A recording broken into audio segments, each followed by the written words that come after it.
Alright, so we've got a hurricane. It's currently a category 5. Wind speeds are 185 miles an hour. I'm not a weatherman at all. But here's why I think this path right here, I think this is absolutely going to be the path that it takes. And here's why. So this is the current track, but if we flip over to the infrared path, it should be right here. So the eye is greatly defined.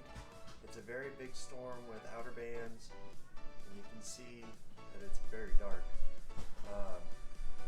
It's still following, this eye is actually on top of the path. If you look at the bottom of the eye, it's almost riding this line. Now a lot of people are saying it's going to cut across the state and go right across Florida. I don't really see that happening. If you look at the visible clouds, you can see there's a lot of clouds over here in the Gulf Coast. Now they look like they're moving this way, but if you see, some of them are moving this way. It may be a little hard to see at first, so we'll have to flip over. Let's flip over into the wind speeds over land. So on the wind speeds here, you see that it's actually pushing over Florida, which is the outer bands of the hurricane. It's the extreme outer bands, but it's just little, very little, not even the bands, just the outskirts of the bands actually.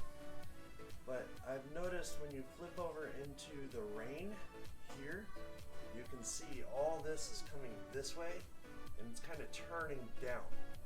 So when this hits that, if it's going down, it should ride each other and go right off the coast.